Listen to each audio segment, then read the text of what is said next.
A young warrior looks on in terror, her face pale as dark shapes swirl around her. A hulking man with a terrifying grin appears, wielding a massive mallet made of woven material. The scene shifts to a dark forest, where men lie slain, pierced with arrows. And back in the present, the warrior stands with a young boy, an elder who holds a red object. The elder clutches a small bag in his hand, his knuckles white with tension. The girl's eyes widen as she realizes what the old man is about to do, and she quickly grabs his wrist, trying to stop him from going through with his desperate plan. The elder warns her to wait, asking what she intends to do as she readies her weapon. A sinister, toothy grin spreads across the face of the massive opponent. The large man lunges forward with his mallet while the girl screams for him to stop. She declares she won't let things go his way, her eyes burning with determination. The young warrior channels powerful blue energy into her weapon. She slams the glowing weapon directly into the ground with all her might. A massive shockwave of blue energy erupts from the point of impact. In the aftermath, a sinister smile shows that the enemy might not be defeated. The world changes as narration explains time is rewinding 8 centuries. A bright star is shown falling into this past world, causing a massive explosion. Onlookers watch from a cliff as brilliant energy erupts from the impact site. This rare ore was econium, a stone that brought an exhilarating air of change. Through conduits made from it, humanity gained the means to control supernatural powers. A voice calls out to 2 children named Asa and Alton, announcing a gift for them. And so an elder with braided hair smiles, explaining it's their birthday and time to test their training. Asa confidently declares she won't lose to Alton this year, her eyes full of determination. She takes the small spinning top, her hands glowing with blue energy as she concentrates. A bright smile spreads across her face as the top spins rapidly, enveloped in a powerful aura. Inside, the elder asks if they've made their birthday wishes, and Alton confirms they have. And Asa boldly states her wish is to be the strongest nomadic ruler and explore the world. Later, she rushes through a field, telling Alton to hurry or they'll be late for the festival. She explains her excitement is for the 4-tribe procession, calling it the best part. Alton follows behind, looking less than thrilled about the yearly event. Asa stops at a large tree and asks her companion to help her climb up for a better view. The boy gives her a boost, helping her reach one of the thick lower branches. She successfully pulls herself up, looking down at him with a mischievous grin. After settling on the branch, she invites Alton to join her, telling him to be careful. Once he's beside her, she points excitedly at something in the distance. They look out over the bustling Kokoran festival just as it begins to kick off. Their view allows them to see the graceful dancers of the Terran tribe performing. They also spot the members of the Kaiva tribe with their large, fluffy snow yaks. Asa then notices the tribal chief talking with a mysterious robed figure. Her eyes light up as she realizes it is a voice-guided priest, telling Alton to look, and the tribal chief explains to the robed man that they are searching for candidates for a sovereign. Asa can't believe a voice-guided priest is scouting in their village, while Alton looks on in shock. She eagerly slides down the tree, wanting to see the priest up close, leaving a panicked Alton behind. A voice-guided priest is a high-ranking cleric who spreads the teachings of Tengrai, and these priests select potential sovereigns, but only those from the 10 great tribes can be chosen. Asa tells Alton this is their chance to appeal to the priest by winning the tournament, and she believes if they win, they will definitely be chosen as candidates for sovereign. Suddenly, a voice interrupts, mockingly asking who plans on winning the tournament. A larger boy shoves Asa, sending her stumbling into a pile of fresh yak dung. The bully and his 2 friends stand over them, him complaining that he got some on his shoe. Alton quickly helps the dirt-covered ass at her feet as she glares at their rivals. The opponent smirks, reminding them of their defeat last year and promising an even worse one. Furious, Asa retorts with a fiery threat, ready to fight back against the bully. But Alton quickly grabs her shoulder, stopping her before she can lunge forward. He calmly tells his companion that now is not the time to engage with them. The rival sneers, promising to teach her a lesson during a real battle as Asa sees this. Just then, the sound of a large horn echoes through the festival grounds, and so an announcer's voice declares the official beginning of the Kokoran Sacred Tournament. All at once the young participants surge forward, racing toward a massive, rocky mountain. Asa and Alton run side by side, their eyes filled with determination as the competition begins. Asa leads the way up the steep cliff, her companion following closely behind her. She reaches the summit first and immediately helps Alton over the edge as others struggle. At the top another contestant faces them, but Asa stands ready for a fight. Alton quickly shouts for her to crouch as he lands a powerful blow on the opponent. He then warns her to watch out as another rival charges in from the side. The new opponent strikes, knocking Asa to the ground, but Alton stands ready. Lying on the ground, she smirks, explaining that they always watch each other's backs. Alton returns her smile, a silent understanding passing between the 2 partners. Many other contestants fail to reach the top, falling as the first event concludes. On the summit, the duo finds themselves surrounded by the remaining participants. From a distance, the priest uses a spyglass, identifying the 2 as Asa and Alton. The chief calls them troublemakers but admits they make a good team, working naturally, and this is because they only ever had each other to rely on growing up, and so, they lost their parents when they were young and probably don't even remember them.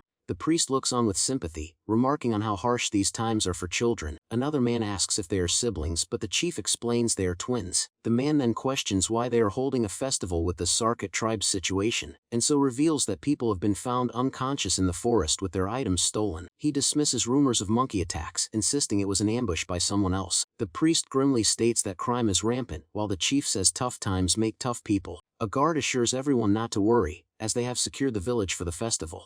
He states no thieves or bandits will be able to get inside. The chief then turns to the priest, suggesting they go enjoy the celebration now that security is handled. As night falls, he offers to show his guest how the Sangpo tribe truly celebrates under the full moon. People toast each other with small cups, the sound of celebration filling the air. The festival is in full swing with villagers cooking, dancing, and enjoying the lively atmosphere around bonfires. Meanwhile, away from the main festivities, Alton tends to a small cut on Asa's cheek while she draws in the dirt, and so Alton asks if the drawings are supposed to be them, and she explains they are carving their victory into history. And Asa smiles proudly, confident that their performance in the semifinals went well and that the gods are watching. Alton, however, seems less enthusiastic and asks her if she really wants to be a sovereign, calling it a hassle, and so she replies that's why she is counting on him to share the hardship, reminding him they are two souls in one body. She encourages him to dream big, imagining what would happen if they both became sovereigns. Alton thinks to himself that he prefers his current, simple life where his biggest worry is yak dung, but as he looks at Asa, he realizes that such a simple existence would never suit her ambitions. He resolves himself with a small, determined smile. He finally agrees, asking what kind of brother wouldn't support his sister's dreams. Asa beams with joy, her face lighting up at his words of support, and she leaps to her feet, cheering and calling out a challenge to their rival, Nuru. In the dark forest nearby, a lone guard on patrol yawns, wondering why he agreed to this duty. He reassures himself that nothing ever happens out here, just as a dark figure appears silently behind him. Before he can react, the figure covers his mouth and brutally strikes him down with a spear. The guard's eyes fill with terror as his life fades, a final choked sound escaping him. He looks up to see three menacing figures in dark robes and horn masks looming over him, and as the guard lies motionless on the ground, one of the figures declares his death will not be in vain. The leader's three glowing eyes narrow as it announces it is time to begin the hunt. The next day, Alton enters their tent, excitedly announcing that they have finally made it to the finals. Inside, Asa is practicing with her weapon, vowing to show their opponents who is truly superior. Alton holds up a small stone, asking his sister if she remembers the strategy they planned. She confidently replies that she has perfectly mastered the flow of both Urame and Ishi Echo, and he challenges her to prove it by pulling out the Urame Echo and releasing it into the stream. With a grin, she skillfully summons a swirling ribbon of dark energy around her red umbrella. He then holds out his hand, instructing her to strike the stone and send it directly into his palm. Closing her eyes, she channels a powerful blue aura into the stone, her own eyes glowing with energy. With a focused shout, she unleashes the attack, sending the stone flying through the air. She precisely strikes the moving stone with the tip of her umbrella, intending to guide it. However, the dark energy misses its mark completely, hitting the wooden floor with a thud. The energy harmlessly dissipates, leaving Asa looking shocked at her failure. Alton cheekily asks if his signal recognition was flawless, teasing her about the miss, and she insists she just messed up the flow, but he warns that any mistake will disrupt their plan. He then asks if she's thinking of the echo flow as something simple, like the wind. The boy explains that unlike wind, the echo flow doesn't just move in one direction. He draws his own blade, unleashing a swirling torrent of golden and white energy to demonstrate. The powerful energy flows freely around the room, moving in multiple directions at once. As Asa watches, she finally understands that echo exists everywhere, flowing without a fixed form. Her eyes sparkle with a new level of insight as she grasps the true nature of this power. With her newfound understanding, Asa focuses her energy and creates a symbol with her umbrella. The Urame Echo rides the stream while the Ishi Echo stays, allowing for teleportation by swapping their coordinates, and the stone in her hand glows with the power of the Ishi Echo, ready to be moved. In an instant, the stone teleports directly into Alton's hand, proving the technique works.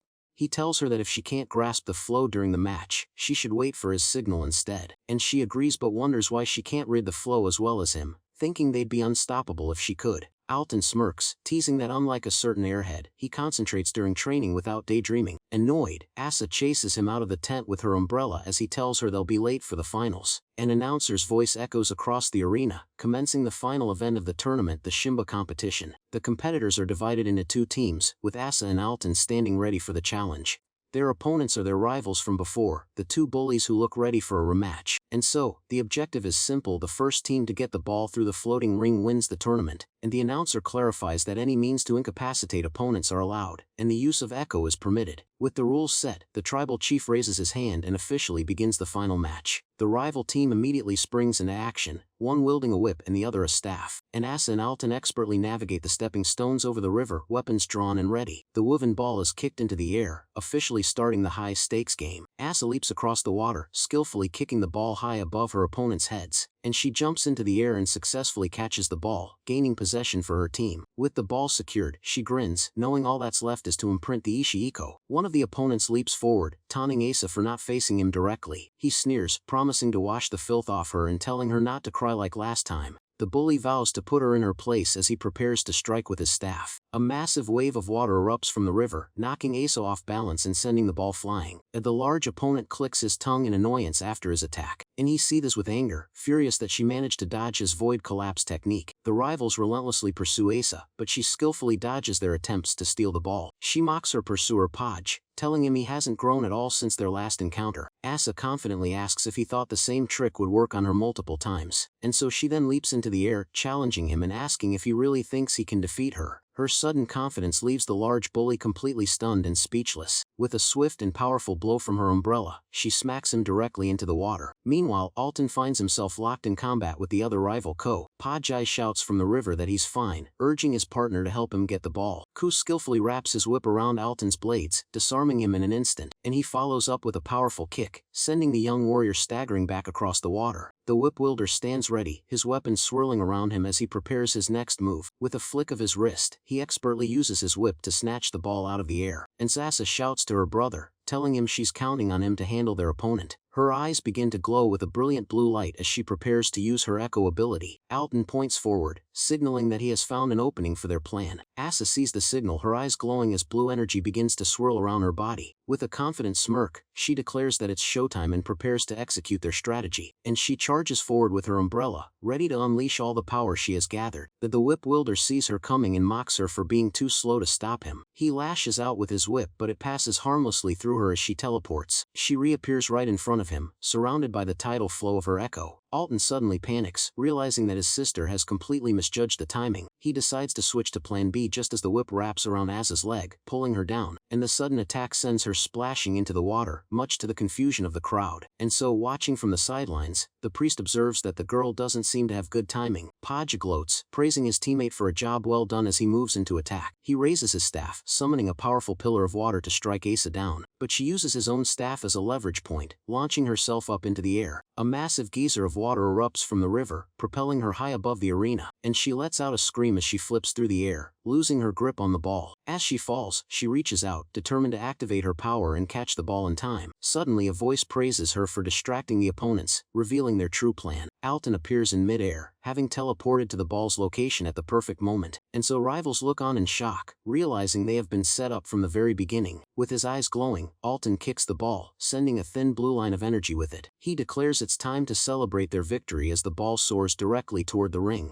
The crowd erupts in cheers as the ball passes cleanly through the hoop, securing their win. The announcer declares the tournament over, naming Asa and Alton as the victors. The villagers celebrate, holding up a sign for Alton, who shyly tells them not to embarrass him. Asa smirks, admitting he deserved the spotlight this time but vows not to slip up again. The priest is impressed, telling the chief that his children are amazing performers. The chief proudly states he has taught the twins everything he possibly can. He then formally entrusts them to the priest, whose name is revealed to be Tenzin. Tenzin accepts, but their conversation is cut short by a dark, ominous presence. A robed figure with glowing red chains appears, its sinister aura filling the air. The chief's smile vanishes, replaced by a look of pure fury as he senses the danger. In an instant, the demonic figure strikes, impaling the tribal chief with a massive blade. Both Alton and Asa watch in horror, unable to comprehend what is happening. Asa's eyes widen in terror as she whispers the title of the man who was just struck down, and Tenzin desperately calls out to his friend, begging him not to leave him behind. The chief's hand goes limp, another senseless sacrifice in a world filled with violence. Peeking from behind a nearby structure, Asa stares in shock, asking what just happened. A voice remarks on the tragedy of innocent people dying and the pain of losing a friend. The demonic figures appear, one demanding that Tenzin hand over the saint beast. The demonic leader says this has become a hassle, warning them not to force any more slaughter.